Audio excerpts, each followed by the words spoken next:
capítulo 16. Hoy vamos a estar hablando de un tema muy interesante. El tema de hoy le pusimos como título La maldad de Sodoma. Todos hemos escuchado alguna vez acerca de esas ciudades muy famosas en la Biblia, ¿verdad? Sodoma y Gomorra. Pero aunque la historia, ¿verdad? es famosa, la historia es muy conocida, ¿verdad? Por ahí tenemos una imagen que nos ayuda a recordar, ¿verdad? Por si en caso no estamos familiarizados, bueno, por ahí va a aparecer una imagen. La idea o la historia que nosotros conocemos en su mayor parte es la historia que está relacionada con Abraham y Lot, ¿verdad? Esa imagen está representando, como todos sabemos, Sodoma y Gomorra fueron destruidas por un juicio que Dios envió. Y bueno, ahí esa imagen representa Lot con su familia escapando, ¿verdad? Aunque la esposa dice que no logró del todo escapar, pero a grandes rasgos, si a usted le preguntan o si a alguien le preguntan, ¿verdad?, que acerca de Sodoma, eso es lo que la mayoría de la gente dice. Bueno, fue una ciudad que a causa del pecado era tanto, ¿verdad?, que Dios decidió un día llegar y destruir la ciudad, ¿no? Llovió fuego del cielo, dice, y acabó con toda la ciudad y con toda la gente que estaba en ese lugar. Y es verdad, eso es lo que la Biblia dice ahí en Génesis, pero ¿se ha puesto a pensar usted cómo era la vida antes de la gente ahí en Sodoma y Gomorra? ¿Se ha puesto usted a pensar que era gente que es una ciudad que se usa como símbolo del pecado, pero no era la ciudad más pecadora? Cuando Jesús predica el evangelio, Jesús le habla a las ciudades de Galilea, ciudades habitadas por judíos que se negaron a recibir el mensaje del evangelio.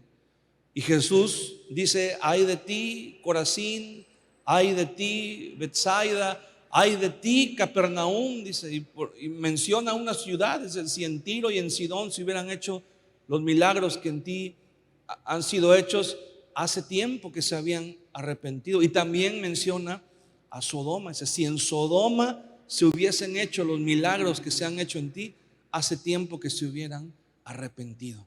Entonces es una analogía que se usa, ¿verdad?, para señalar como una referencia de pecado. Pero si nosotros quisiéramos entender esa historia, alguien lo dijo de esta manera: es como si usted quisiera entender una película viendo solamente los últimos 10 minutos del final de la película. Solamente tiene esa. Y por cierto, a mí me pasó una vez, porque iba con un hermano al cine, ¿verdad?, con un hermano de la iglesia. Vamos al cine, hay una película buena, vamos.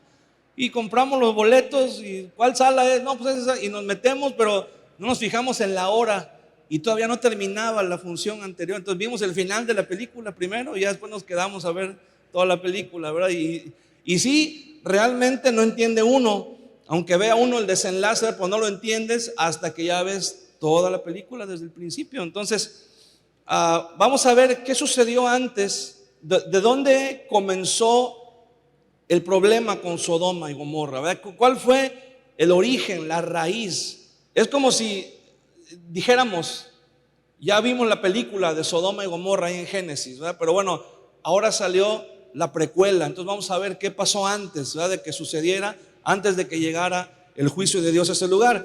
Ezequiel capítulo 16, en el versículo 45, este es un juicio que el profeta pronuncia contra Jerusalén. Y nuevamente encontramos aquí que se hace una comparación.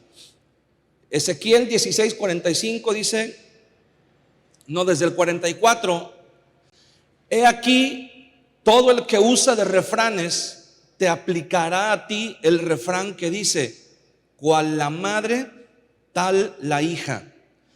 Hija eres tú de tu madre que desechó a su marido y a sus hijos.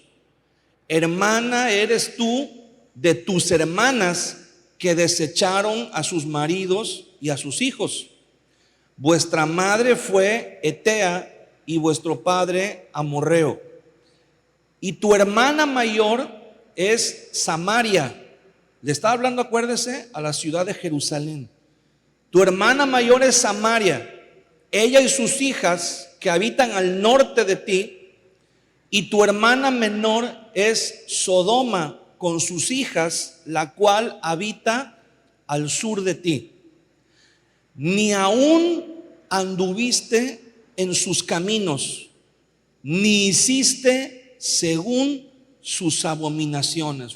Lo que está diciendo aquí, cuando el Señor dice, no anduviste en sus caminos, o sea, en los caminos de Samaria y de Sodoma.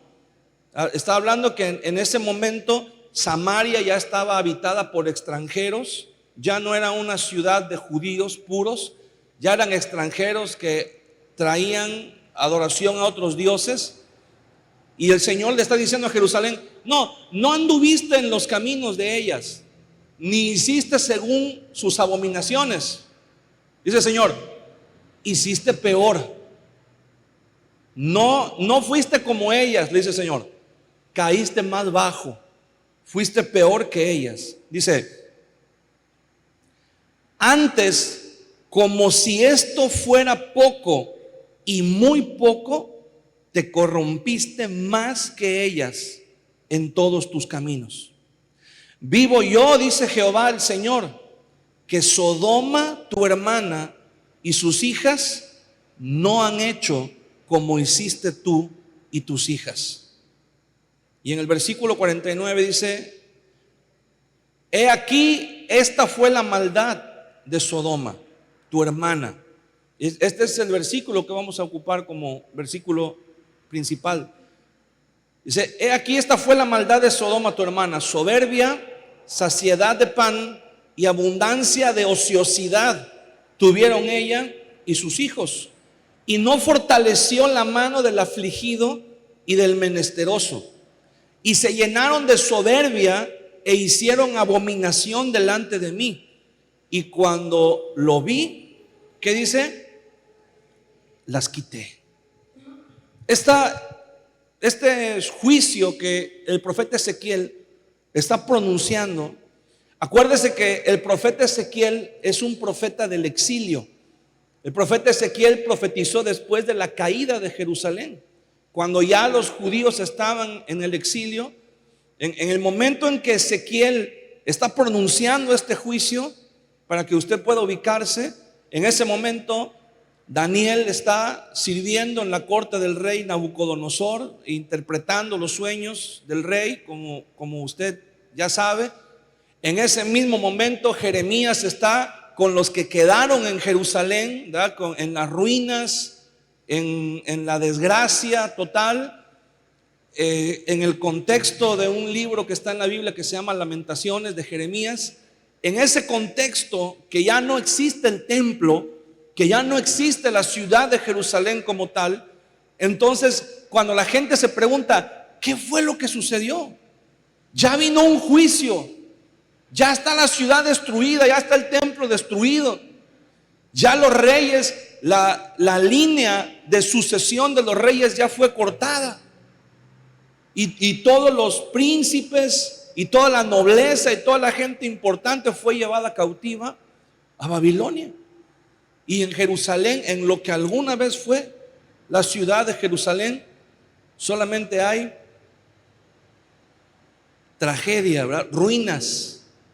Solamente hay escombros. Hay gente deambulando, buscando entre los escombros comida, buscando entre los escombros la manera de sobrevivir, la manera tal vez de resguardarse en las noches. Es una escena trágica. No sé si alguna vez usted ha visto en alguna película de guerra, de la Segunda Guerra Mundial, cómo quedaban las ciudades europeas después de los bombardeos, después de las explosiones, después de las masacres. Un panorama tristísimo, trágico. Esa era la situación en la que se encontraba el pueblo de Jerusalén, el pueblo de Judá. Y comenzaban a preguntarse, ¿y por qué Dios permitió que pasara todo esto? ¿En qué momento vino el juicio de Dios?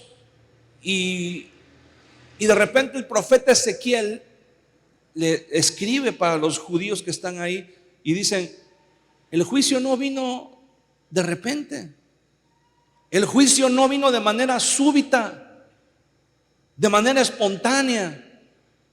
Igual que en Sodoma y en Gomorra hubo una descomposición moral, hubo una corrupción de la sociedad. No vaya usted a creer que nada más de la noche a la mañana Dios vio y dijo: esos de Sodoma me caen mal, les voy a mandar un fuego ahí que los queme a todos. No piense usted que de repente Dios dijo: Jerusalén se portó mal. No, dice la Biblia que fueron años de estarles advirtiendo, fueron años de estarles enviando profetas, fueron años de estarles enviando la palabra de Dios y no la quisieron recibir. Y entonces Dios hace una comparación, ¿verdad? Un paralelismo, y les dice: mira, lo que te sucedió a ti, no eres la primera a la que le ha sucedido, la primera ciudad, la primera nación, el primer pueblo. Dice: fue lo mismo que le sucedió a Sodoma. ¿Quieres saber de dónde vino el problema? ¿Quieres saber cuál fue la raíz, el origen de todo el mal? Y dice el Señor: esta fue la maldad de Sodoma, tu hermana. Y haga de cuenta que esto es como una escalera que va hacia abajo, que va en descenso. Y el primer escalón, dice el profeta Ezequiel, es la soberbia. La palabra hebrea que se usa para soberbia significa un sentido de superioridad, una sensación de sentirse por encima de todo lo demás, en un sentido incluso divino. Cuando la soberbia llena el corazón no solamente de una persona, pero de una sociedad, es cuando una sociedad, una ciudad, una nación entera puede llegar a caer en una situación en donde diga: yo ya he crecido tanto, yo ya soy tan importante, soy tan poderoso, que ya no tengo yo que obedecer a nadie, ya no tengo yo que someterme a las reglas de nadie. Una característica de la soberbia es que la soberbia impone sus propias reglas. La soberbia no sigue las reglas de alguien más, porque la soberbia piensa: ¿y quién es? ¿Verdad? Fulano de tal, o quién, o por qué tendría yo que someterme a las reglas, por qué tendría yo que someterme a las leyes de tal o cual lugar o tales personas. No, yo vivo bajo mis propias reglas. ¿Verdad? ¿Alguna vez has escuchado esa filosofía, esa manera de hablar en donde dicen: mi cuerpo, mis reglas? Eso es lo que mucha gente dice el día de hoy. Mi cuerpo, mis reglas. Mi vida, mis reglas. ¿Verdad? Yo hago lo que yo quiera y no tengo que rendirle cuentas a nadie. Esa es la soberbia. Eso fue lo que le sucedió a Adán y Eva, en donde llegó el momento, hubo un tiempo en el que ellos vivieron bajo la ley de Dios, bajo las instrucciones que Dios les había dado. Pero llegó el momento en que ellos dijeron: ¿y por qué tenemos que seguir viviendo bajo las reglas de Dios? Ya es tiempo de que nosotros pongamos nuestras propias reglas. Y cuando la soberbia ya estaba en su corazón, entonces llegó Satanás a darles el empujón que les hacía falta nada más. O sea, Satanás no los arrastró al pecado. Satanás llegó cuando ellos ya estaban parados en el borde del abismo, y Satanás nada más llegó a darles el pequeño empujón que les hacía falta. Satanás llegó y les dijo: ¿cómo que Dios les dijo que van a morir si comen eso? No, claro que no. No van a morir, sino que van a ser como Dios, sabiendo el bien y el mal. ¿Sabes qué significa eso? Sabiendo el bien y el mal no quiere decir solamente saber lo que está bien o lo que está mal. Significa tener la capacidad de decidir lo que está bien y lo que está mal. Cuando las personas dicen: bueno, pues es que dicen que esto está mal, ¿verdad? Pero en realidad no está mal. Bueno, la Biblia dice que esto es pecado, ¿verdad? Pero en realidad no es pecado, ¿verdad? Porque es algo, y comienzan a imponer sus propias reglas. Cuando alguien dice: no, es que mira, esto es lo que establecen las normas, esto es lo que establecen las leyes, y de repente viene gente y dice: no, es que esas leyes son machistas, es que esas leyes son esclavizantes, es que esas leyes las hicieron gente que ya vivieron en otra época, ¿verdad? Y están obsoletas, ya no sirven. Ahora nosotros tenemos que escribir nuestras nuevas reglas, nuestras nuevas leyes, bajo las cuales vamos a vivir, bajo las cuales vamos a operar, nuestras nuevas normas, ¿verdad? Lo que hemos escuchado tanto, que llaman la nueva normalidad. La nueva normalidad, no vaya usted a pensar que es solamente referente al uso de cubrebocas. La nueva normalidad, no vaya usted a pensar que es solamente, no. Esa es una idea que nos están dando para que nos vayamos acostumbrando al concepto de la nueva normalidad. La nueva normalidad es para que ahora nadie se espante de lo que sucede en la sociedad. Una característica de la soberbia es cuando la soberbia dice: ¿y quién es? ¿Y quién es? Cuando Moisés llega con Faraón y le dice: te traigo un mensaje de parte de Dios. Dice Dios que dejes ir a su pueblo. Y Faraón dice: ¿y quién es Jehová? ¿Quién es Dios? O sea, no estaba preguntando quién era, no estaba pidiendo una explicación, estaba diciendo: ¿quién es Jehová para que yo le obedezca? ¿Has visto gente que tiene esa actitud? ¿Quién es Jehová? ¿Quién es Dios para que me venga a mí a decir cómo tengo que vivir? Una vez platiqué con una persona que me escribió por inbox en el Facebook, y esta persona me decía: es que yo quiero ir a la iglesia, yo deseo acercarme a la iglesia, pero los cristianos todo señalan, todo critican, todo juzgan. Y le dije: mira, no sé cuál es tu problema, pero puedes acercarte a la iglesia. Nadie te va a cerrar la puerta, nadie te va, no. A veces uno piensa, ¿verdad?, que como uno sabe lo que trae por dentro, a veces uno piensa que todo el mundo te está viendo y está hablando de ti, pero a veces la gente nada que ver. Y esta persona me dice: no, es que yo nací siendo hombre biológicamente, pero me he declarado que ahora soy mujer y visto como mujer. Entonces le dije: bueno, entonces no culpes a la gente si les llama la atención verte vestido de mujer sabiendo que eres hombre, ¿verdad? Porque es algo que no es normal. Me disculpas, pero no es normal. Y la razón es que Dios te hizo hombre. Y esta persona, recuerdo perfectamente bien, su respuesta fue: ¿y quién es Dios para decidir que yo debo ser hombre? Esa fue su respuesta.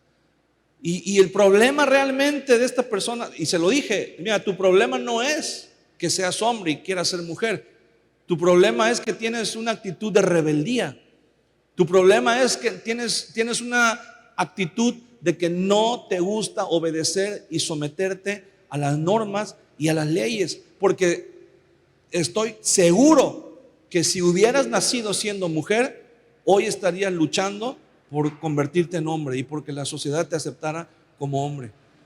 Porque ese es en realidad el problema, que no nos aceptamos muchas veces y no aceptamos lo que Dios ha establecido.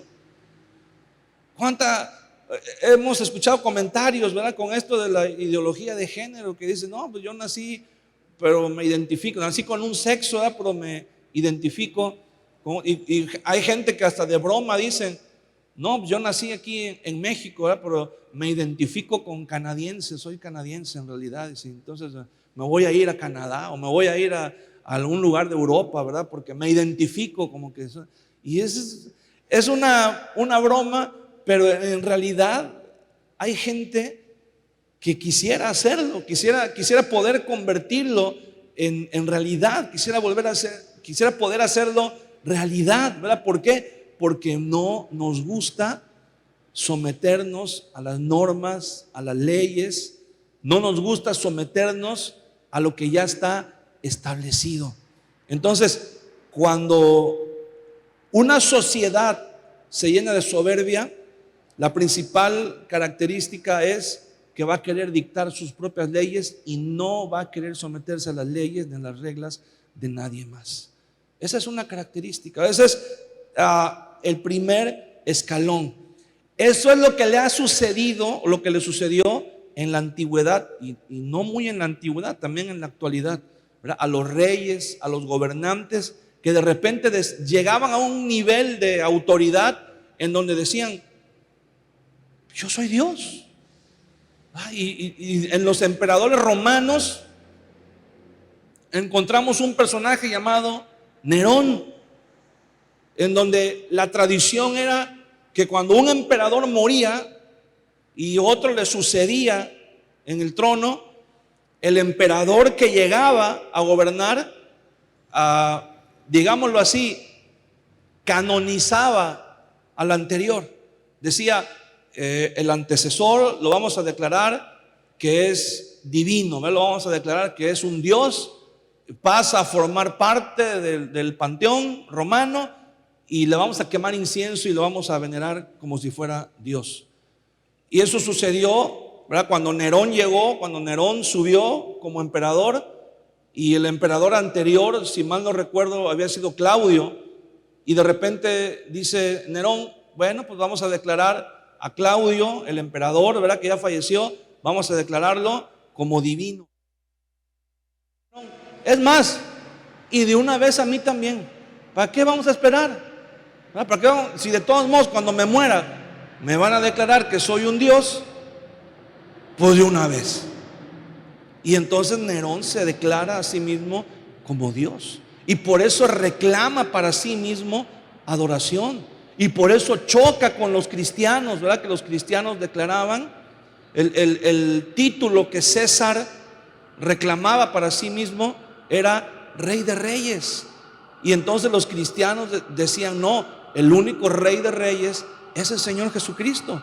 Y por eso viene la persecución contra la iglesia en primer lugar. Pero todo eso sucedía, ¿por qué? Porque la soberbia llegaba a tal grado, a tal nivel, en donde decían, no, pues ya, ¿quién queda por encima de mí? Si yo soy el rey, si yo soy el emperador y todos están por debajo de mí, por encima de mí, ¿quién queda? Pues solamente Dios. ¿Y cómo le hago para que no haya nadie? Pues solamente que yo me convierta. Pues me convierto en Dios, me declaro Dios a mí mismo y entonces ya no hay nadie por encima de mí y entonces yo puedo dictar mis propias leyes porque yo soy Dios. Eso era lo que pasaba. Eso era lo que sucedía y lo que tristemente muchas veces sigue sucediendo en la actualidad. Ese fue el primer escalón en la maldad de Sodoma, la soberbia.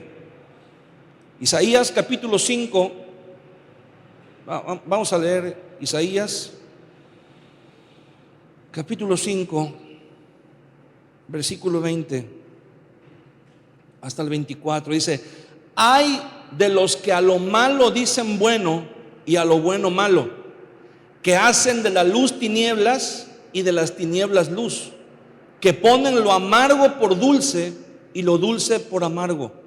Ay de los sabios en sus propios ojos y de los que son prudentes delante de sí mismos, o sea, los que creen que siempre tienen la razón.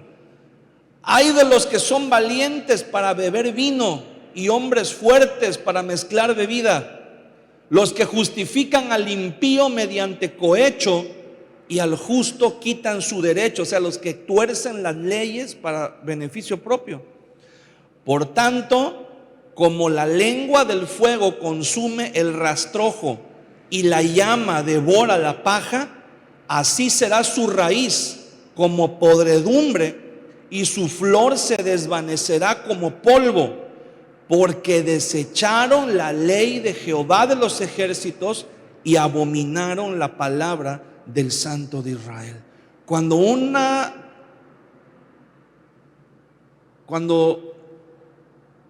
generación, una sociedad decide desechar la palabra de Dios y vivir bajo sus propias reglas, bajo sus propias leyes, dice el profeta Isaías, viene un juicio. Así como la paja es consumida por el fuego, dice, así son consumidos ellos. El segundo escalón en el descenso de la maldad de Sodoma, el profeta Ezequiel le llama la abundancia de pan. Fíjese bien, la abundancia era una promesa que Dios le había dado al pueblo de Israel. En Deuteronomio capítulo 28, si usted lo busca en su Biblia, solamente, si quiere, solamente apúntelo. En Deuteronomio capítulo 28, el Señor le dice al pueblo, si tú obedeces la palabra de Dios, dice, si tú cuidas de poner por obra los mandamientos del Señor, dice, todas estas bendiciones te alcanzarán. Y comienza a dar, bendito serás en tu entrada, en tu salida, en la ciudad, en el campo, bendito el fruto de tu vientre, bendito todo, ¿verdad? Comienza a bendecir y dice, si mal no recuerdo, en el versículo 11, dice, y te bendecirá Jehová tu Dios con abundancia. Tendrás abundancia. La abundancia es una promesa de bendición para el pueblo de Israel. Entonces, ¿por qué dice la Biblia que parte de la maldad de Sodoma fue la abundancia de pan? Bueno, aquí la expresión es diferente. Aquí la expresión denota la sensación de autosuficiencia. Cuando tocamos hace ya un tiempo atrás el tema de la mayordomía, dijimos que la mayordomía consiste en saber que Dios, como dice la Biblia, ¿verdad? En Deuteronomio capítulo 8, Dios nos da el poder, nos da la fuerza para hacer las riquezas. Dice, pero no sea, dice el Señor, que una vez que entres en la tierra, no sea que una vez que construyas casas, no sea que una vez que tus graneros se llenen, no sea que una vez que veas que tu ganado se multiplica, te olvides de Jehová tu Dios y digas, mi poder, mi fuerza me ha enriquecido. ¿Se acuerda del rey Nabucodonosor? Cuando el Señor le da una visión de un árbol que era cortado, y viene el profeta y le dice, ese eres tú, así que aguas porque ya te está llegando la lumbre. Ten cuidado porque ya te está llegando la lumbre a los pies. Ya fíjate, ¿verdad? Da pasos con cuidado, ándate con pie de plomo, no te apartes de Dios. Reconoce, humíllate delante de Dios. Reconoce que todo lo que tienes es porque Él te lo ha dado. Y Nabucodonosor dijo, sí, no, sí, yo sé, sí, no, Dios es Dios, y sí. Y al día siguiente se levanta y ve por el balcón de su casa y ve toda la ciudad de Babilonia, ve todas las grandes construcciones, los edificios cubiertos de oro, de piedras preciosas, y dice el rey Nabucodonosor, mira la grandeza del imperio que yo he construido para mí con mi propia fuerza. Y en ese momento dice que escuchó una voz del cielo que dijo, te lo dije. Bueno, no dice así, pero esa es la idea. El Señor le dice, te lo dije. Y viene un juicio sobre él, dice la Biblia. Durante 7 años estuvo como un animal en el monte, perdió la razón y actuaba como un animal. Ahí se endemonió, ¿verdad? Y andaba ahí todo convertido casi en hombre lobo.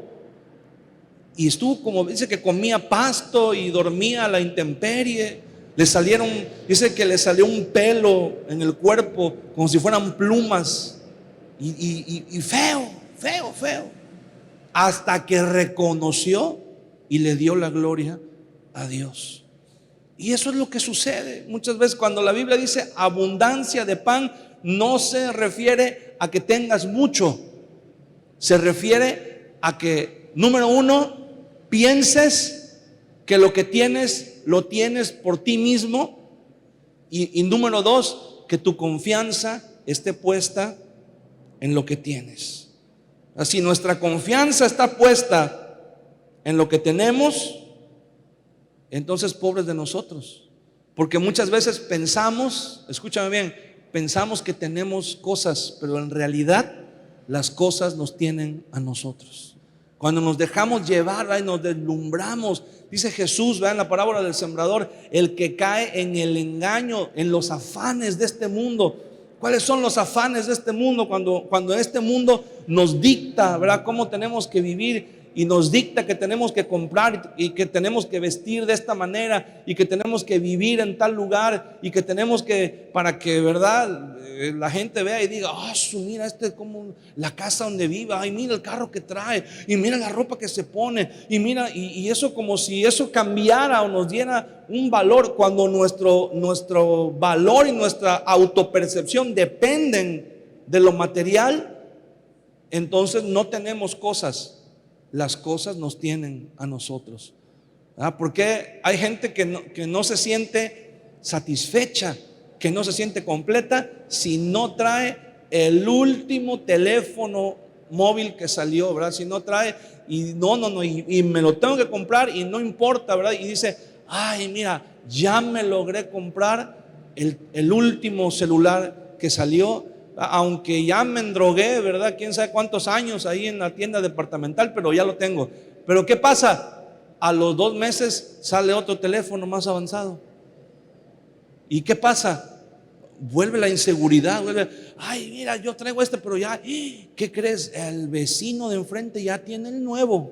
No, tengo que hacer, ¿verdad? Ahora, mira, el otro día vi un video que subieron ahí en internet, cómo hay gente que tiene sus teléfonos, ¿verdad?, bien sencillitos, pero le ponen una carcasa y parece que fuera el iPhone, ¿verdad? Le pone, hasta tiene los hoyitos de las cámaras atrás, y tú puedes agarrar un teléfono sencillito, ¿verdad?, que nada más tenga una sola cámara, pero le pones la carcasa y lo sacas, ¿verdad? Y gente que le pone, y hasta en la calle va y le hace así. Dice, para que vean que es el iPhone 14. Y eso, el confiar, el depositar nuestra confianza en los bienes materiales, es uno de los peores engaños en los que podemos caer. ¿Sabes por qué?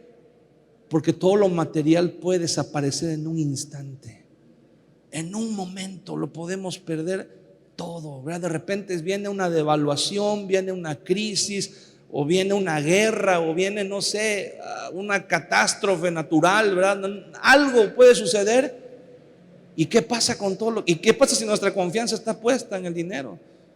¿Verdad? No sé si alguna vez has leído acerca de la Gran Depresión de los años 30, cómo el dólar se vino abajo por el suelo, y cómo ahí en la ciudad de Nueva York, en Wall Street, los grandes empresarios, los grandes millonarios, los grandes magnates, muchos de ellos los encontraban en sus despachos ahorcados, o que se habían pegado un tiro en la cabeza, o muchos de ellos se arrojaban desde los rascacielos, desde los edificios, se suicidaban, se arrojaban a la calle.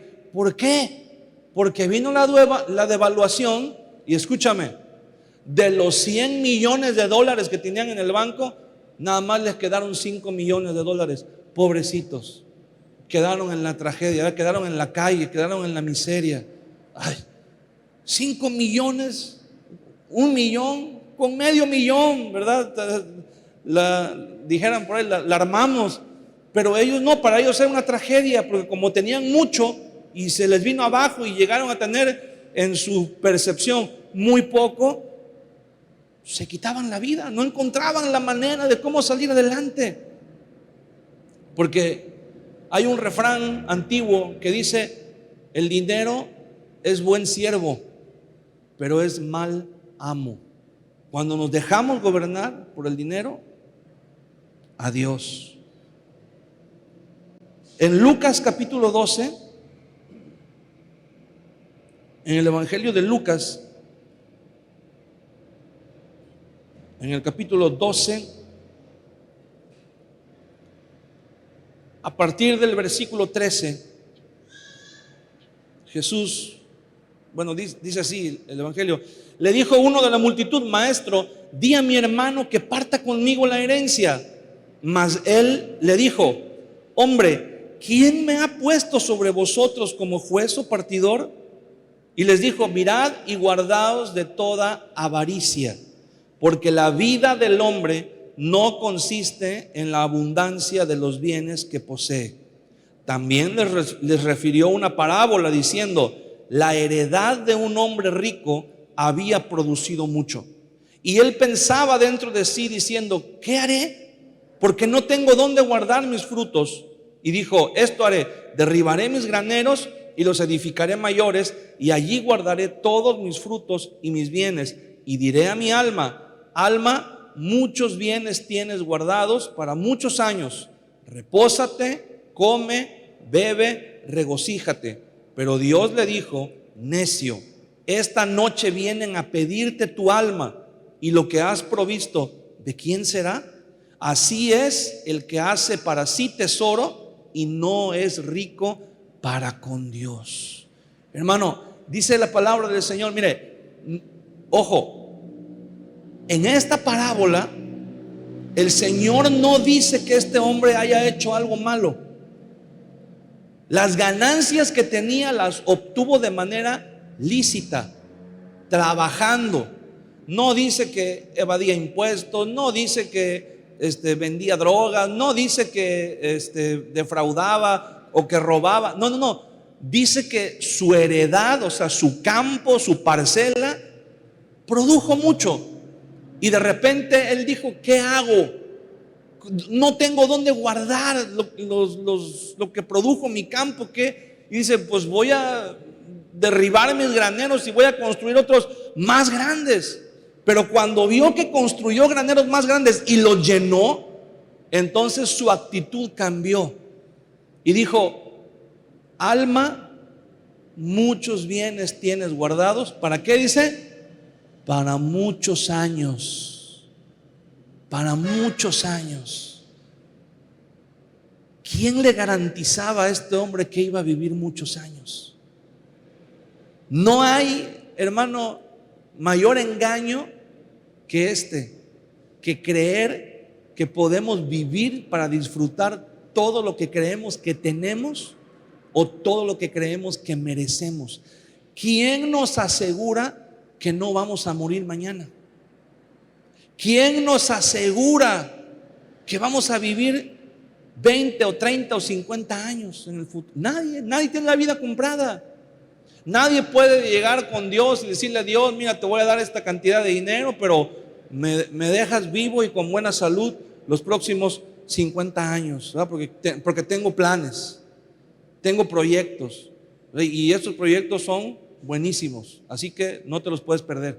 Imagínense como si le dijéramos eso a Dios, ¿verdad? Y Dios dice la Biblia, y Dios dijo: necio. En el idioma original no dice necio, le dice: eres un insensato, eres un tonto. ¿Cómo te atreves a poner tu confianza en las riquezas, en los bienes que tienes?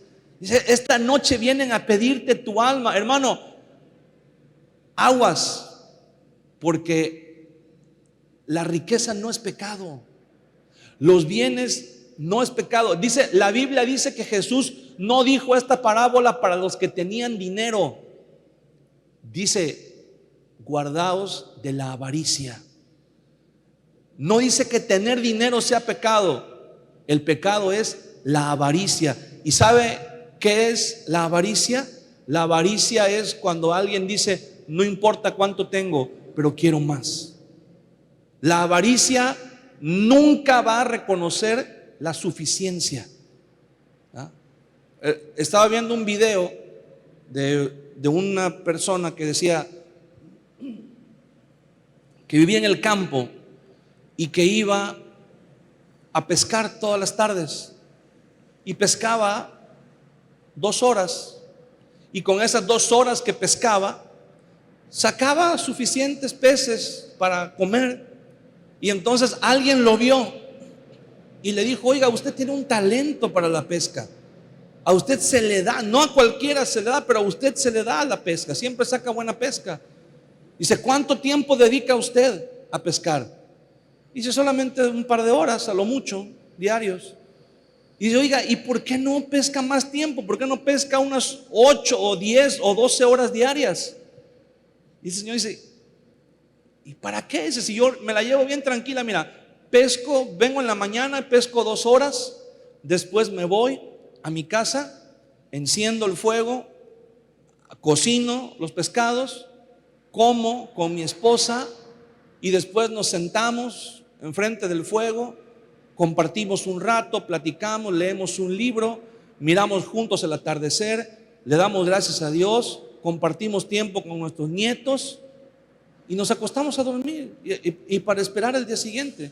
Y este hombre le dice, no, pero es que mire, si usted pescara unas 10 horas diarias, igual y podría crear una empresa pesquera. ¿Y para qué? Bueno, pues para que usted pudiera darle trabajo a otras personas y pudiera tener mucho más dinero. Dice, ¿y para qué querría yo eso? Pues mire, su empresa podía cotizar en la bolsa de valores y volverse una empresa internacional y ser famoso y ser un gran empresario. ¿Y para qué querría yo eso? Pues ¿cómo para qué? Para que un día en el futuro, dentro de unos años, usted se jubile con una buena cantidad, con una buena mensualidad. Y le vuelve a preguntar el Señor, dice, ¿y para qué querría yo eso? Y dice, pues para que ya después que usted se retire, pueda venirse a vivir tranquilamente en el campo, pescar 2 horas en la mañana, irse y estar un tiempo con su esposa, compartir un libro, ver el atardecer, jugar con sus nietos y poder darle gracias a Dios por un día más de vida. Ya lo estaba haciendo antes, ¿verdad? Lo que esta otra persona planeaba para un futuro dentro de 30 o 40 años, él ya lo estaba haciendo. ¿Por qué? Porque estaba satisfecho con lo que tenía, con lo que Dios le daba. Ahora, esto no es conformismo. Una cosa es ser conformista y otra cosa es estar satisfecho. Porque cuando el Señor nos enseña a orar, el Señor dice, el pan de cada día, dánoslo hoy. ¿A qué se está refiriendo el Señor? Al maná. Cuando el maná venía en el desierto, dice, Moisés les dijo, solamente recojan lo que se vayan a comer en un día y mañana Dios dará nuevo maná. Y todos lo obedecieron, pero hubo gente, ¿verdad?, que dijo, no, ¿cómo crees? Esto es, vamos a recoger lo que nos vamos a comer, pero también vamos a recoger otro poco, porque qué tal si mañana ya no hay maná. Y entonces, imagínate, crisis de maná, no hombre, lo podemos vender a como nosotros queramos, podemos poner el precio del maná. ¿Y cuál fue la sorpresa? Que al día siguiente lo fueron a ver y dice la Biblia, tenía gusanos, se había pudrido, ya no servía. La avaricia siempre nos va a llevar a echar a perder las cosas que Dios nos da, ¿verdad? Se les agusanó el maná, se les pudrió el maná, y de ahí salió el famoso refrán que dice, el que obra mal se le pudre el maná.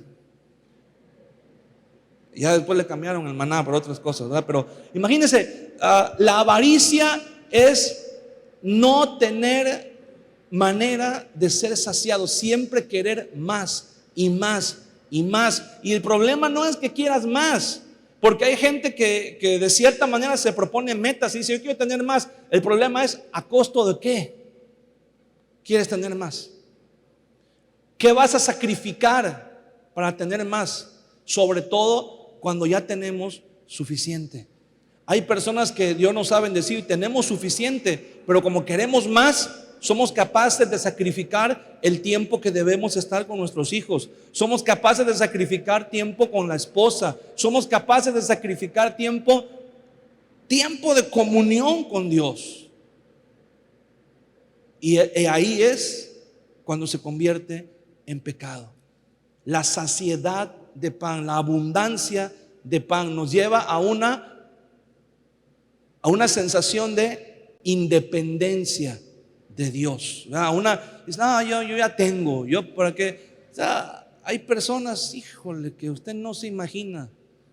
Nos tocó muchas veces cuando hace algunos años trabajábamos para el centro de rehabilitación y a veces salíamos a vender algunas cosas, dulces, chocolates, hacíamos a veces unas bolsitas con productos para preparar bebidas. Metíamos unos productos en una bolsita, le poníamos un folleto de la casa de rehabilitación y abordábamos a la gente en sus casas, en la calle, en los autobuses, ¿verdad? Para recaudar fondos para el centro de rehabilitación. Y qué difícil es que una persona que cree que tiene pueda ser de bendición. A veces decíamos, no, pues vámonos a vender a tal zona porque pues ahí está más la bendición, ¿verdad? Y era donde menos juntábamos dinero. Nos íbamos a los lugares más humildes, hermano, la gente te ofrece hasta de comer en sus casas. La gente te dice, hey, ¿ya comiste? ¿Quieres un vaso con agua? Pásale, mira, siéntate un momento. Y hasta te hacen plática y es una cosa hasta como muy familiar, como muy, muy amena. Pero cuando nos íbamos a la zona donde estaban las casotas y todo, con sus jardines y todo, tal vez ni te abren la puerta. Entonces cuando abordas a una persona, y mira, las personas desde que te ven que llevas la bolsa en la mano ya saben que les vas a pedir dinero. Pero yo recuerdo muchas veces cuando te acercabas a personas así que tú los veías acá bien trajeados y todo, y yo recuerdo llegar y pues lo primero que dices, no, buenas tardes, Dios le bendiga. ¿Y sabes qué contestaban muchas veces las personas? Me tocó personas que me contestaban y me decían, pues va a estar difícil que Dios me bendiga porque tengo todo lo que necesito, tengo todo lo que quiero, porque trabajo y pues no, pues ni hablar, buen provecho. Porque a veces la autosuficiencia, la abundancia de pan nos hace sentir que somos, como decían por ahí, ¿verdad? La última Coca-Cola en el desierto. La abundancia de pan. Y se nos olvida de dónde viene, de dónde procede esa abundancia, de la bendición de Dios. Amén. Número 3, el tercer escalón, ya me voy a ir más rápido porque ya se nos fue el tiempo. Abundancia de ociosidad. ¿Sabe? La ociosidad podemos encontrar muchas definiciones, pero la ociosidad, le voy a decir lo que significa. Es el deseo de tener más tiempo para poder desperdiciarlo a gusto. Esa es la ociosidad. La ociosidad es, a pesar de que hay cosas por hacer, a pesar de que hay responsabilidades, a pesar de que hay trabajo, en nuestra mente el deseo es como quisiera estar en mi cama ahorita, ¿verdad? Con el control de la tele, viendo una película, viendo una serie, jugando algún juego, o simplemente, ¿verdad?, estar en el teléfono ahí mandando mensajes y enterándome de todo lo que sucede en el mundo. Quisiéramos, el tiempo es el recurso más valioso que Dios nos ha dado, hermano. ¿Qué pregunta para hacernos a nosotros mismos? ¿Qué hiciste hoy en la mañana? ¿Qué fue lo primero que hiciste cuando te despertaste? ¿Cómo fue tu mañana el día de hoy? Porque quiero decirte algo. La mañana que viviste el día de hoy ya no la vas a volver a vivir nunca. Vas a vivir tal vez muchas mañanas más, ¿verdad? Cientos tal vez de mañanas más, pero la de hoy ya se fue. Y si no la aprovechaste o si no la aprovechamos, ya no regresa, ya se acabó. ¿Qué hemos hecho, verdad, con los años que Dios nos ha dado? El apóstol Pablo le escribe a la iglesia de Corinto y le dice: debiendo ser ya maestros en la palabra, tienen necesidad de que les vuelva a hablar como a niños. Ya ustedes deberían estar predicando, deberían estar enseñando, deberían estar dando discipulados, deberían estar orando por la gente. Y hay que volver otra vez a empezar, dice Pablo, con ustedes. Porque desperdiciamos mucho tiempo, mucho tiempo. Uno de nuestros pastores decía en una ocasión en su testimonio, decía: yo tuve la Biblia durante años en mi casa y todos los días cuando entraba, ahí estaba la Biblia en la mesa, nunca la leí. Dice, pero cuando caí en la cárcel, dice, leí la Biblia como loco. Dice, no quería hacer otra cosa, no quería que me despegaran de mi celda leyendo la Biblia.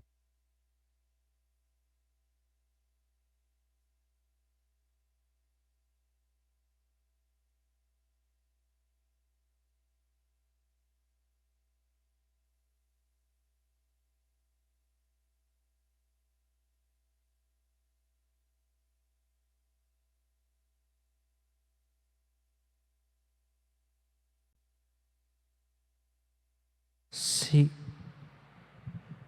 Ok. Entonces, la abundancia de pan, cuando no está controlada por Dios,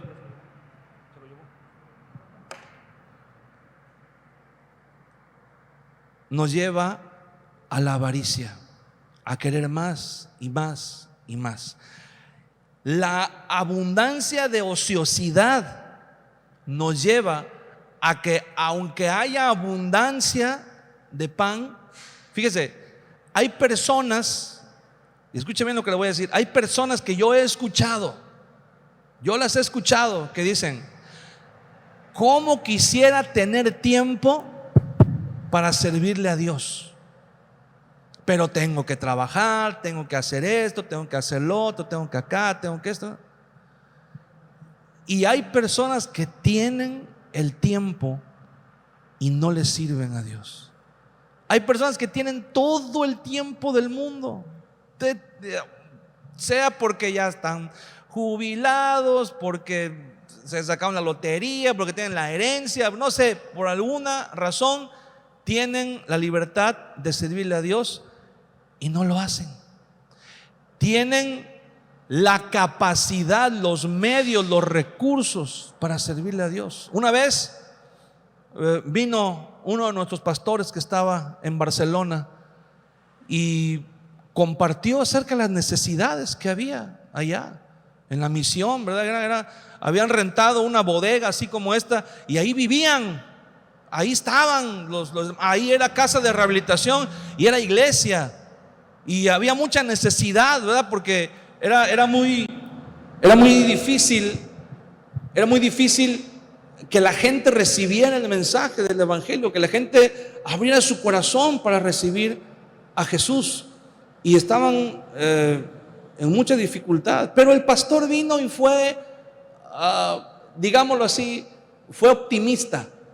El pastor vino y dijo: no, mire, ahí la gloria de Dios, entre más dura es la gente, mayor es la gloria de Dios que se manifiesta. Y estamos teniendo ya gente que está en la casa de rehabilitación, y estamos teniendo ya gente que está en la iglesia, y tenemos unos hermanos que son gitanos, ahí están en la alabanza. Y comenzó el pastor a hablar de tal manera, ¿verdad?, que todos nos imaginamos y dijimos: wow, la iglesia en Barcelona está súper bendecida. Y entonces había un hermano ahí que era empresario y su familia tenía mucho dinero, y de joven se había dedicado solamente a viajar, había pretendido estudiar en otros países, en otros lugares, y de todos lados lo habían corrido, ¿verdad? Porque era un poco conflictivo, pero llegó a la iglesia y ahí estaba sirviendo. Y entonces el hermano dijo: yo tengo carga por ir a Barcelona, yo quiero ir a servirle a Dios ahí en Barcelona. Y no le servía a Dios ni aquí en la iglesia, ¿verdad? No, estaba en la iglesia local y no hacía nada, pero de repente le vino carga por Barcelona y dijo: pastor, yo quiero ir. Y entonces el pastor dijo: sí, la próxima semana yo me regreso. No, yo quiero irme mañana. Ya, bueno, está bien, mira, te voy a dar la dirección, te voy a dar el teléfono, te van a ir a recoger en el aeropuerto y te van a llevar. Y sí, efectivamente, al día siguiente, el hermano salió en un vuelo para Barcelona. Y el pastor, ¿verdad? Bien contento. No, hermano, ya tenemos un misionero que se fue allá en Barcelona, ya lo recibieron los hermanos, ya lo instalaron y todo. El siguiente domingo ahí estaba en la iglesia el hermano, otra vez. ¿Qué pasó, hermano? Ya lo hacíamos allá con los hermanos gozándose en la alabanza. Dicen: no, hermano, ¿cómo crees? Sí, llegué y yo pensé que me iban a instalar en un piso, en un apartamento, en uno que... Si llegué y me metieron en una bodega con un montón de gente drogadicta y me dieron una colchoneta y me dijeron: ahí vas a dormir. Y entonces durmió una noche nada más y se regresó, porque él creyó que lo iban a hospedar en un lugar así de lujo y todo. Entonces, imagínense, a veces tener abundancia es, lejos de ser una bendición, a veces viene a ser de tropiezo, a veces viene a ser a hacernos quedar mal. El tiempo, hermano, es un recurso tan valioso.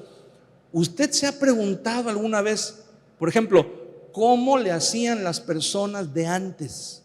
No sé si usted, tal vez su mamá o su abuela les tocaba que no había lavadoras, ¿verdad? Que no había planchas como las planchas que hay el día de hoy, que la ropa no era como antes, la ropa la tenían que lavar en el río o la tenían que lavar ahí en el lavadero de piedra, pero a mano, todo a mano. Y no era ropa como la del día de hoy, ¿verdad? Que usted la lava y la cuelga y ya prácticamente ya está planchada. Era que tenían que poner fierros en la lumbre y después ir poco a poco planchando la ropa. Y tenían que guisar para 10 hijos. Y todavía tenían tiempo para orar y para leer la Biblia y para servirle a Dios.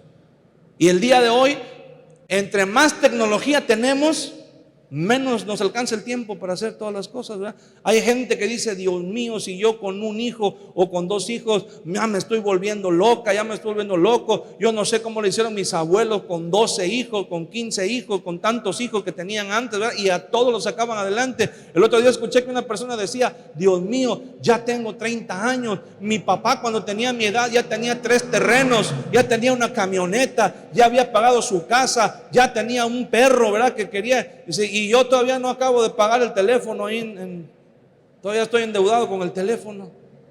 ¿Cómo le hacía la gente de antes? Dice la Biblia: la mano diligente enriquece. La mano diligente enriquece. ¿Qué es ser diligente? Cuando te enfocas en hacer lo que tienes que hacer, lo que sabes que tienes que hacer, y no andar perdiendo el tiempo. La abundancia de ociosidad es otro escalón. Y el cuarto escalón, en donde dice: las manos débiles no fortaleciste. Ahí en Ezequiel, vamos rápidamente, Ezequiel capítulo 16,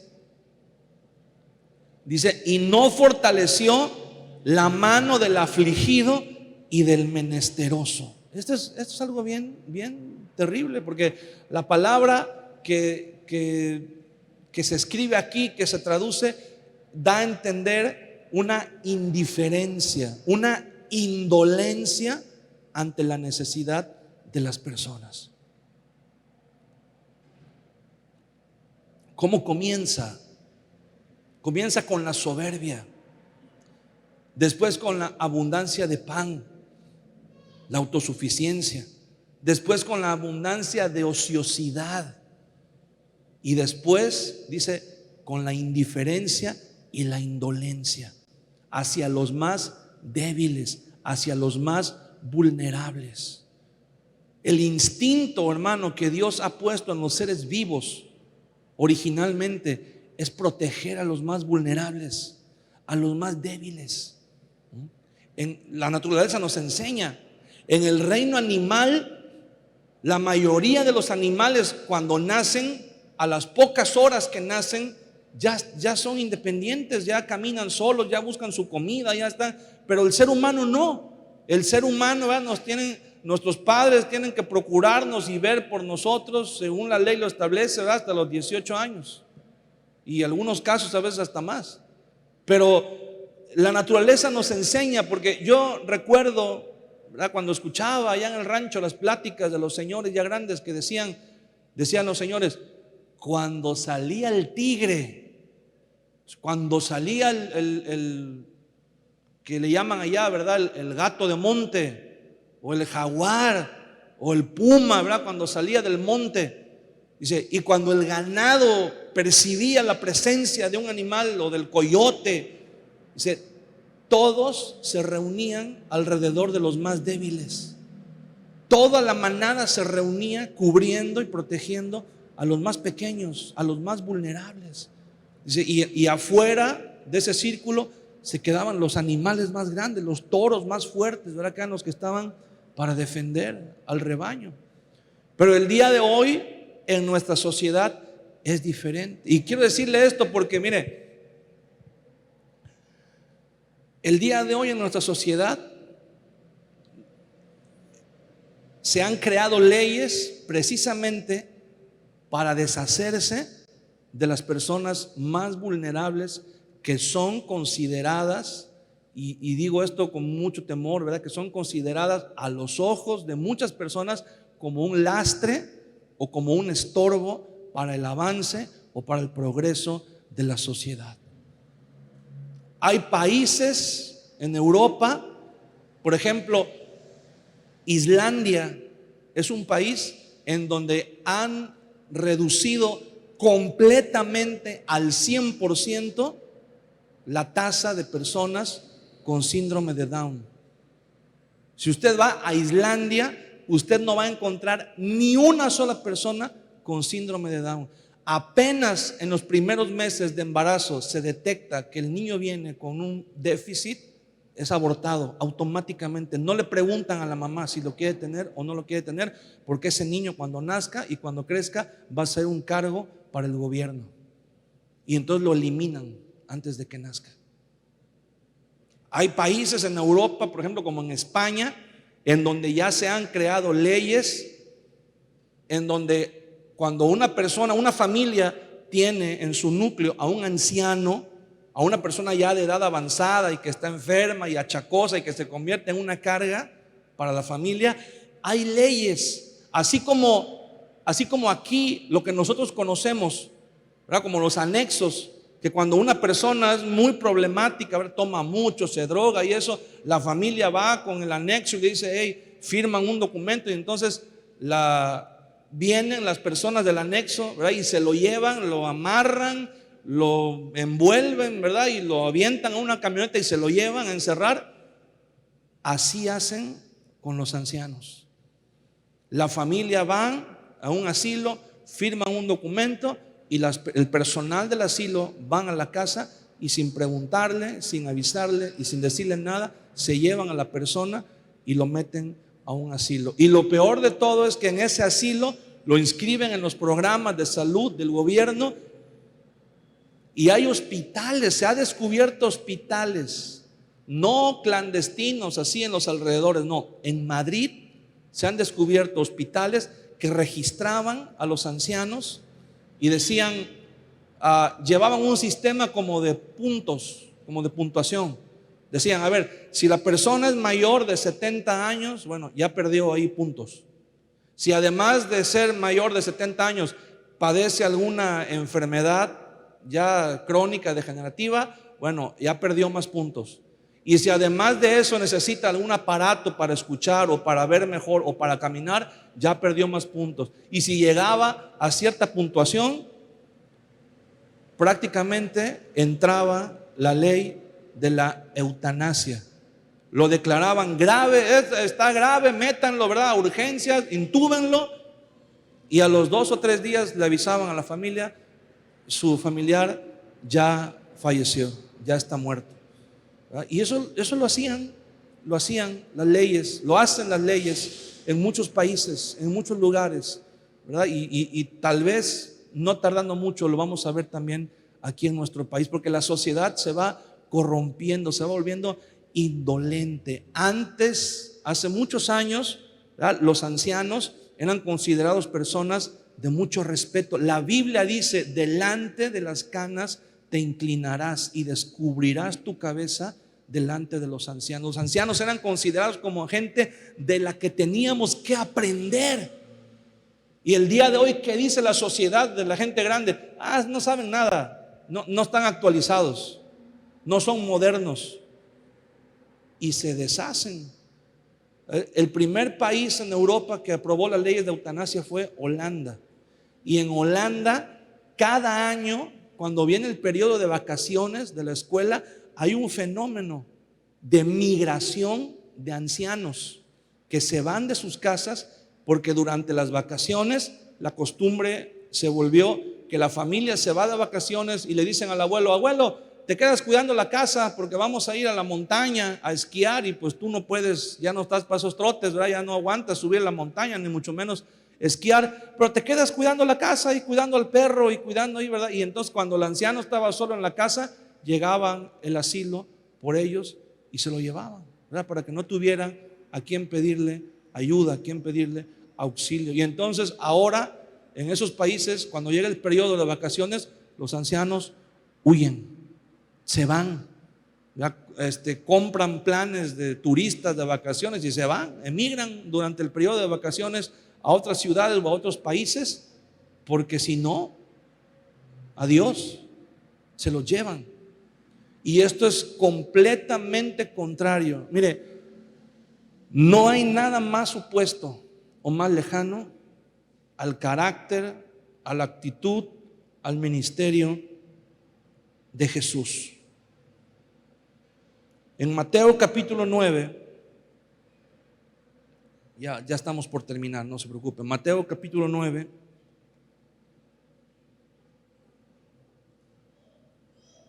en el versículo 36, dice la Biblia: y al ver las multitudes, tuvo compasión de ellas, porque estaban desamparadas y dispersas como ovejas que no tienen pastor. Entonces dijo a sus discípulos: a la verdad, la mies es mucha, mas los obreros pocos.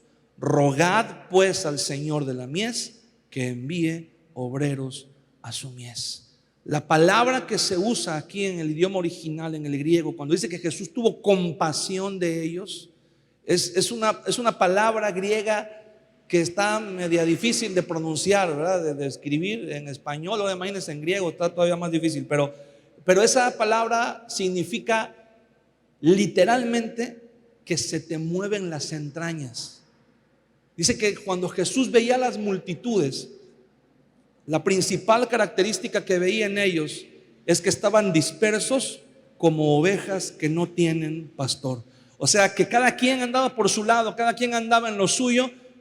Y ojo, el pastor no solamente es que les da dirección a las ovejas, es quien las protege de los animales que quieren venir a devorarlas. O sea, Jesús veía la multitud y decía: en cualquier momento viene alguien y los engaña. En cualquier momento viene alguien y se aprovecha de ellos. Y entonces Jesús le dice a los discípulos: vamos a orar que Dios ponga este mismo dolor, que se muevan las entrañas, que Dios lo ponga en mucha gente, en muchos de ustedes, para que puedan hacerse cargo de ellos, para que puedan ver por ellos. Ahí mismo en Mateo, en el capítulo 14, tenemos otra vez esta misma expresión. Mateo capítulo 14, en el versículo 13 dice: oyéndolo Jesús se apartó de ahí en una barca a un lugar desierto y apartado, y cuando la gente lo oyó, le siguió a pie desde las ciudades. Y saliendo Jesús vio una gran multitud y tuvo compasión de ellos y sanó a los que de ellos estaban enfermos. Cuando anochecía, se acercaron a él sus discípulos diciendo: el lugar es desierto y la hora ya pasada. Despide a la multitud para que vayan por las aldeas y compren de comer. Jesús les dijo: no tienen necesidad de irse, dadles vosotros de comer. Ellos dijeron: no tenemos aquí sino 5 panes y 2 peces. Él les dijo: traédmelos acá. Dice que Jesús vio a la multitud que tenía necesidad. Muchos estaban enfermos, muchos estaban atormentados, muchos tenían hambre. Y dice la Biblia que los discípulos le dijeron: Señor, ya dales aire, ya diles que ya, que le lleguen, que se vayan, que vean cómo le hacen. Pero la Biblia dice: Jesús tuvo compasión de ellos. Dice la palabra, se le removieron, se le conmovieron las entrañas. Hay un pasaje en el Antiguo Testamento, en el libro de Génesis, cuando dice que José es ya el gobernante de Egipto y sus hermanos vienen a buscar trigo, y él les dice: sí les voy a dar, pero con una condición, que vayan y traigan a su hermano más pequeño, al hermano más chico. El hermano más chico de ellos era su hermano, su hermano de papá y mamá. Eran los únicos 2 hermanos que eran de papá y mamá. Los otros nada más eran de papá. Pero dice: vayan y tráiganme a su hermano más chico. Y dice la Biblia que fueron por su hermano más chico. Y cuando se lo trajeron a José, cuando le trajeron a Benjamín, a José, dice la Biblia que José se tuvo que parar y se tuvo que ir a la habitación de al lado, porque se le removieron las entrañas y no pudo contener el llanto. Dice: no pudo contener esa sensación de pensar, ¿verdad? Si a él le hicieron lo que le hicieron, ¿qué no le habrán? ¿Cómo habrá sido la vida de su hermano pequeño todos esos años? José debió de haber pensado: si yo, que ya estaba grande, me hacían la vida imposible, ¿cómo le habrá ido a mi hermano? ¿Verdad? ¿Cómo habrá crecido? ¿Con qué maltrato? ¿Con qué golpes? Pues, dice la Biblia, se le conmovieron las entrañas y tuvo que irse a llorar a otro lado para que sus hermanos no lo vieran. Esa misma palabra es la que la Biblia dice que Jesús sentía cuando veía a las multitudes. Se le conmovían las entrañas. Hay un pasaje en el Antiguo Testamento, y quiero que se ponga de pie conmigo, en 2 de Crónicas capítulo 7.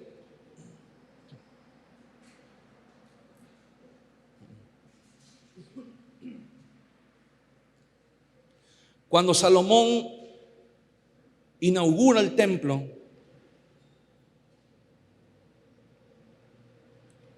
y Dios le aparece de noche. 2 de Crónicas 7:12. Y apareció Jehová a Salomón de noche y le dijo: yo he oído tu oración y he elegido este lugar por casa de sacrificio para mí.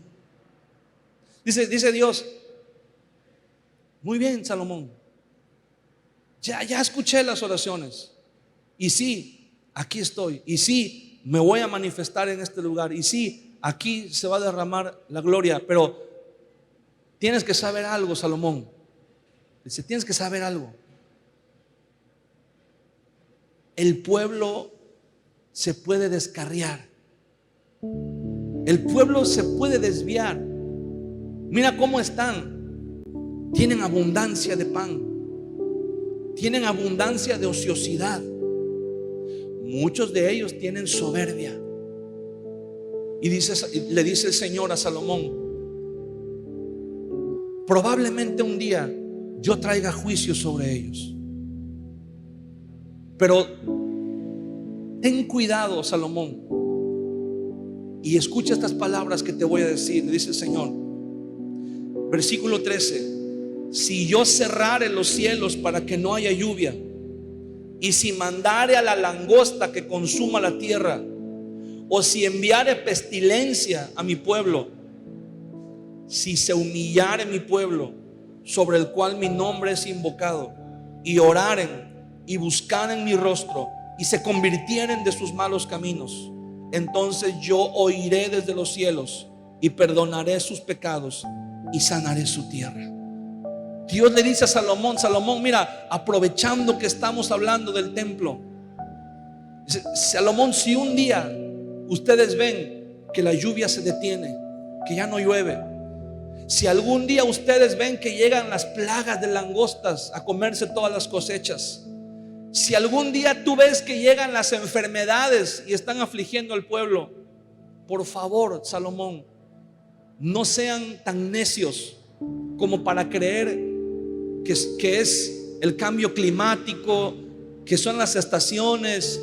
No vayas a pensar que es una cuestión, ¿verdad? No. Por favor, le dice Dios a Salomón, reconozcan que se han equivocado y humíllense. Vengan a esta misma casa, le dice Dios, y humíllense. Dice, si se humillare mi pueblo, sobre el cual mi nombre es invocado. Si oraren, hermano, tenemos que orar como Jesús le dijo a los discípulos: rogad al Señor de la mies que envíe obreros a su mies. ¿Cuándo fue la última vez que oraste por tu ciudad? ¿Cuándo fue la última vez que oraste por tu país? Todos oramos por nuestra familia, todos oramos por la gente. Hay gente que dice, no, ya México está perdido, ya va, solamente que venga un juicio de Dios, solamente ya, ojalá y cayera fuego del cielo, ¿verdad? Hay gente que piensa así. Hay gente que dice, ojalá les cayera fuego del cielo a los árabes, a los musulmanes, a los que tiraron las torres gemelas, a los que en Rusia, ¿verdad? Ojalá les cayera fuego del cielo para que dejen de estar matando gente y tantas cosas. Y si tú lees la historia de Abraham con Sodoma, si tú lees la historia de Abraham, te vas a dar cuenta que Abraham fue un hombre. Él sabía cómo estaba Sodoma. Él sabía la condición en la que se encontraba. Y sin embargo, cuando Abraham llega, cuando los ángeles llegan y hablan con Abraham, y de repente Abraham dice que estaba con Dios, estaba platicando con el Señor, y de repente Dios le dijo, sí, Abraham, vamos a seguir platicando. Pero los dos ángeles que venían con el Señor, dice que se encaminaron hacia Sodoma. Y Abraham sabía, no, Abraham no era tonto, Abraham sabía que venía un juicio para Sodoma. En Génesis capítulo 18, versículo 22 dice, y se apartaron de allí los varones y fueron hacia Sodoma, pero Abraham estaba aún delante de Jehová. Y se acercó a Abraham y dijo, ¿destruirás también al justo con el impío? Quizá haya 50 justos dentro de la ciudad. ¿Destruirás también y no perdonarás al lugar por amor de los 50 justos que estén dentro de él? Lejos esté de ti hacer tal que hagas morir al justo con el impío, y que sea el justo tratado como el impío. Nunca tal hagas. El juez de toda la tierra no ha de hacer lo que es justo. Y entonces respondió Jehová, si hallare en Sodoma 50 justos dentro de la ciudad, perdonaré todo este lugar por amor a ellos. Abraham sabía que no había 50 justos. Abraham dice, híjole, yo creo que exageré, se me fue la mano. Bueno, Señor, si hubiera 40. Y Dios dice, tráemelos, preséntamelos. Y dice Abraham, bueno, Señor, 30. Bueno, 20. Bueno, 10. Y Dios dice, aun si hubiera 10 justos, no destruiré la ciudad. Y Abraham sabía que no había 10 justos. Estaba Lot, su sobrino, que medio más o menos sabía de Dios. Su esposa, que pues sabemos lo que pasó con ella, ¿verdad? Su corazón no estaba completamente ante Dios. Sus hijas, que después tuvieron un comportamiento bastante dudoso. Pero aún así Abraham no se rindió. Abraham intercedió hasta el último momento por Sodoma. Abraham dijo, Señor, si hubiera 10 justos en la ciudad, por favor, por amor de esos 10 justos, ¿perdonarías la ciudad? Y Dios le dice, yo la perdonaría, pero la realidad, Abraham, es que no hay 10 justos en la ciudad. Abraham lo sabía. A Abraham no le tenían que platicar. Abraham era vecino de Sodoma. Abraham sabía las cosas que sucedían ahí. Abraham conocía al rey de Sodoma. Abraham tenía a su sobrino viviendo. Abraham sabía perfectamente bien, y sin embargo intercedió. No seamos como Jonás, que Jonás dijo, Dios ha dicho que va a destruir Nínive, pues bien, que la destruya, porque los asirios nos han hecho la vida imposible. Y Dios le dijo, predícales. ¿Qué? Que yo les predique el nombre, que se vayan al infierno con todo y zapatos, ¿verdad? De una vez. Y Dios le hizo entender a Jonás la misericordia. Hermano, tal vez el juicio de Dios no ha venido sobre esta ciudad y sobre este país, porque hay justos que aún están intercediendo. Hay personas que aún están orando. A lo mejor sí es cierto. A lo mejor sí, nuestro país, a lo mejor ya no hay de otra más que un juicio de Dios que venga. Pero aún así, hermano, usted y yo tenemos que interceder. Hay un hombre en la Biblia llamado Habacuc. El profeta Habacuc le tocó vivir en una generación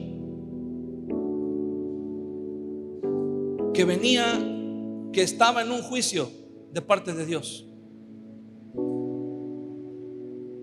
Y Habacuc dice, yo sé cómo son los juicios de Dios. Yo sé que cuando nos caiga el juicio de Dios va a ser algo terrible. Y yo escuché la voz de Dios que me dijo que el juicio viene. Y dice Habacuc en el capítulo 3, versículo 16: oí y se conmovieron mis entrañas. A la voz temblaron mis labios. Pudrición entró en mis huesos y dentro de mí me estremecí. Si bien estaré quieto en el día de la angustia, cuando suba al pueblo el que lo invadirá con sus tropas. Aunque la higuera no florezca, ni en las vides haya frutos, aunque falte el producto del olivo y los labrados no den mantenimiento, y las ovejas sean quitadas de la majada y no haya vacas en los corrales, con todo yo me alegraré en Jehová y me gozaré en el Dios de mi salvación. Jehová el Dios, Jehová el Señor es mi fortaleza, el cual hace mis pies como de ciervas y en mis alturas me hace andar. Dice Habacuc, yo sé que viene un juicio terrible. Dice, pero Dios, el Señor, en el día del juicio, dice la Biblia, hace mis pies como de ciervas. La palabra ciervas se refiere a los animalitos, pues, pero no a los ciervos como los venados. Hay una especie que son más pequeños, como cabras. Si usted no lo ha visto, puede buscarlo en internet, los videos de las cabras de las montañas, y usted se va a asombrar cómo hay cabras. Y sobre todo hay un animal que se llama el rebeco, que es como una cabra pero más pequeñita todavía, y cómo ese animalito es capaz de escalar paredes que están prácticamente verticales. ¿Cómo le hacen para guardar el equilibrio? No sé, pero dicen que ese animal es capaz de juntar sus 4 patas y de ponerlas sobre una moneda. Y usted puede ver videos de ese animal cómo está en la cumbre de las montañas a 40, 50 metros de altura, y parece que se va a desbarrancar, pero de repente comienza a saltar en zigzag de un filito a otro, ¿no? Ya no digamos de una piedra a otra, de un filito de piedra a otro, y de repente cuando usted lo viene a ver ya está en el piso. Y dice, ¿cómo es posible?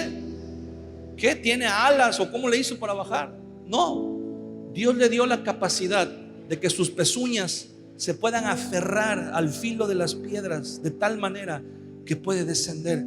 Hermano, aún en el juicio de Dios, Dios nos puede guardar para que donde otros se despeñarían, donde otros caerían y se matarían, usted y yo podemos bajar, dice la Biblia, como los ciervos, como las cabras, como los rebecos. Podemos brincar de un filo, de una piedra en otra y llegar sanos y salvos hasta abajo, porque Dios está con nosotros. ¿Cuántos dicen amén? A veces sí podemos decir, sí, el juicio es inevitable, pero vamos a orar por nuestra ciudad, vamos a orar por nuestra sociedad. No queremos que termine como Sodoma, no queremos, a veces es inevitable, pero nuestro corazón tiene que estar delante de Dios diciendo: Señor, si hubiera 10 justos en esta ciudad, perdonarías la ciudad. Pero ¿sabes por qué no hay 10 justos en Sodoma? Porque faltó alguien que predicara la palabra de Dios en Sodoma. Por eso el Señor, cuando ve las multitudes, dice: rogad pues al Señor de la mies que envíe obreros a su mies. Por eso el Señor Jesús les dice: ¿cuántos panes tienen? Tráiganmelos, dénmelos, vamos a repartirlos. Lo que tenemos tal vez es muy poco, pero en las manos del Señor Jesús es suficiente para alimentar a las personas que tienen necesidad. Cierra tus ojos conmigo un momento y vamos a orar. Padre, te damos gracias en esta tarde, Señor, porque eres bueno. Gracias, Señor mi Dios, porque tú tienes cuidado de nosotros, tienes cuidado de nuestras almas, Señor. Aún en medio de una sociedad que se ha corrompido tanto, aún en medio, Señor, de una sociedad que viene en declive, que viene en decadencia moral, espiritual y en todas las áreas, Señor, aún en medio de ella tú puedes guardar a tu pueblo. Tú puedes hacer nuestros pies como las siervas, Señor. Tú puedes hacernos y librarnos del juicio, Señor. Aunque estemos en medio de esta sociedad, dice tu palabra que tú nos libras, Señor. Pero no queremos ser indolentes, no queremos ser indiferentes a la necesidad. Señor, pon carga en nosotros, que podamos hablarle a la gente de Jesús, que podamos sentir la misma carga que tú sentías, que se nos conmuevan las entrañas como a ti se te conmovían cuando veías la gente necesitada, cuando veías la gente que eran susceptibles de ser engañados, que eran susceptibles de ser, Señor, abusados por personas sin escrúpulos, por personas, Señor, que tienen un corazón torcido, un corazón, Señor, desviado de tu verdad. Ayúdanos a ser como tú. Ayúdanos a sentir lo que Jesús sintió cuando dijo: no quiero enviarlos a sus casas para que no se vayan a desmayar en el camino. Denle ustedes de comer, démosle de comer nosotros. Démosle la palabra de Dios nosotros. Démosle el alimento espiritual nosotros. Señor, que se nos conmuevan las entrañas cuando veamos los matrimonios que se están desintegrando. Que se nos conmuevan las entrañas cuando veamos los jóvenes en las drogas, en el alcohol, Señor. Cuando veamos, Señor mi Dios, a las personas que se desvían, que tú eres en las leyes, las reglas, las normas establecidas para intentar imponer sus propias normas, sus propias creencias, Señor. Despiértanos en la noche, en la madrugada, para orar, para interceder, Señor. Pon carga en nuestro corazón, pon carga en nosotros, que se nos conmuevan las entrañas al ver el deterioro de la sociedad en la que vivimos, Señor. Que no pase desapercibida la necesidad, que no pase desapercibido el hecho, Señor, de que un juicio tuyo es inminente contra esta sociedad. Que antes de que el juicio venga podamos predicar tu palabra, Señor, y mucha gente se conozca y mucha gente sea salva. Que mucha gente pueda escapar como las siervas escapan, Señor, de la montaña, y que puedan llegar sanos y salvos hasta tu reino, hasta tu presencia, Señor. En el nombre de Jesús, levanta tus manos un momento y vamos a adorar a Dios con todo tu corazón. Cántale al Señor.